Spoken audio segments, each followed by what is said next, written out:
دوستو آداب، میں ہوں عرفان صدیقی اور دستک ٹوڈے چینل پر آپ کا بہت بہت استقبال ہے۔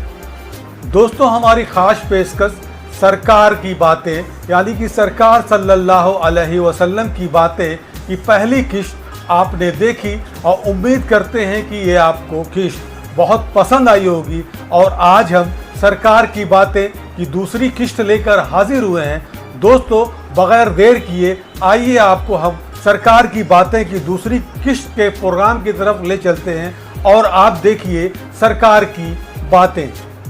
الحمدللہ رب العالمین والصلاة والسلام علی اشرف الانبیاء والمرسلین وعلی آلہ الطیبین واصحابہ المطہرین وبعد، فاعوذ باللہ من الشیطان الرجیم، بسم اللہ الرحمن الرحیم۔ لقد کان لکم فی رسول اللہ اسوۃ حسنہ، صدق اللہ العظیم۔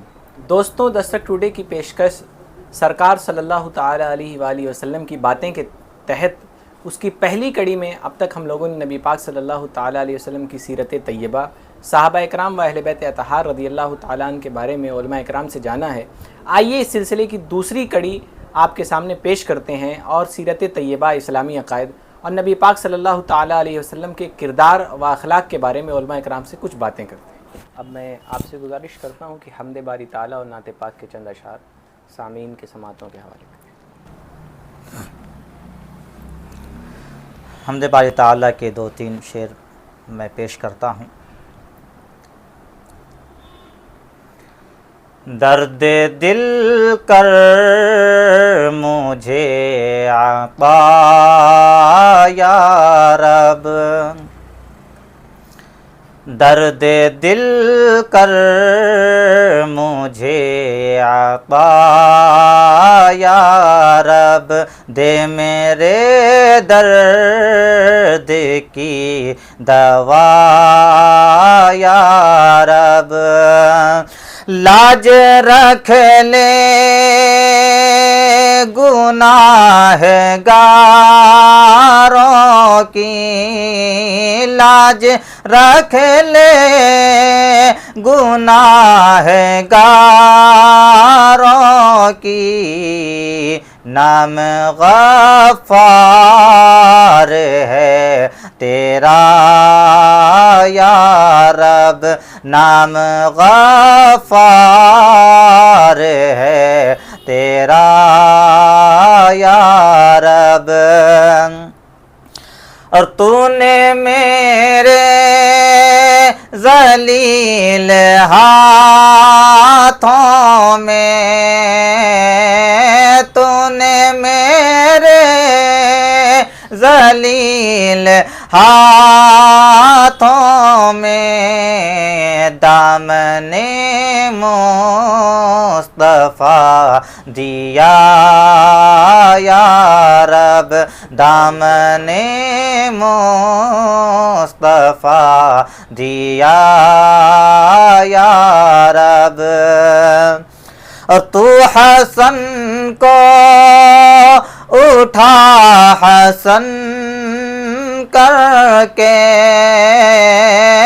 تو حسن کو اٹھا حسن کر کے، ہو مع الخیر خاتمہ یا رب، ہو مع الخیر خاتمہ یا رب۔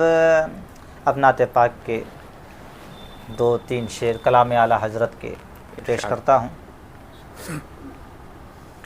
بلغ العلا بکمالہ، کشف الدجا بجمالہ، سارے لوگ مل کر کے پڑھیں تو اور اچھا لگے گا۔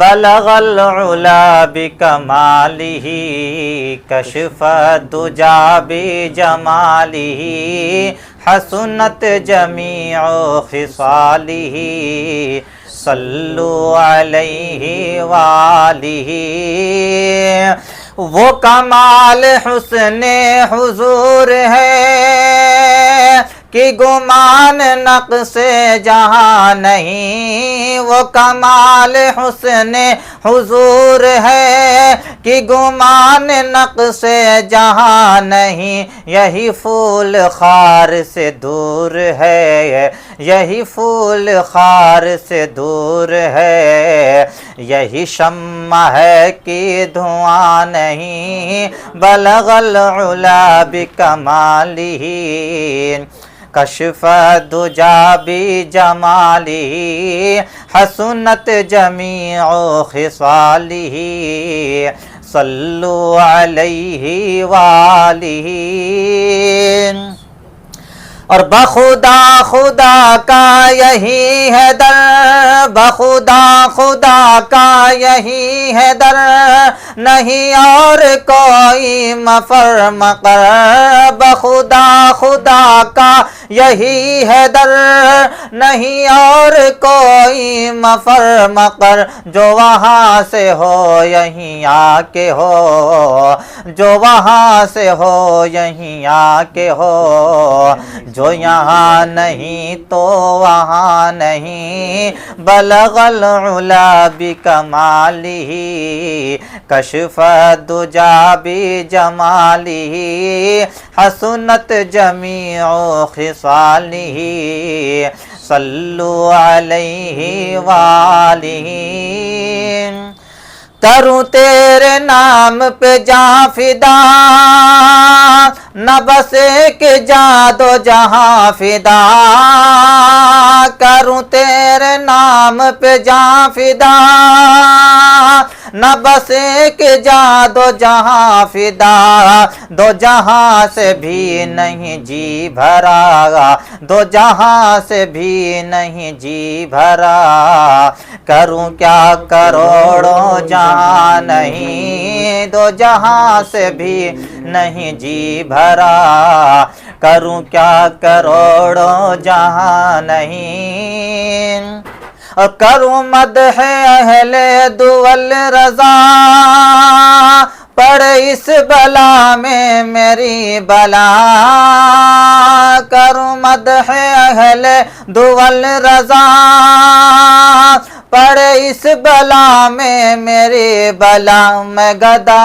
ہوں اپنے کریم کا، میں گدا ہوں اپنے کریم کا، میرا دین پارنا نہیں، بلغ العلا بکمالہ، کشف الدجا بجمالہ، حسنت جمیع خصالہ، صلو علیہ وآلہ۔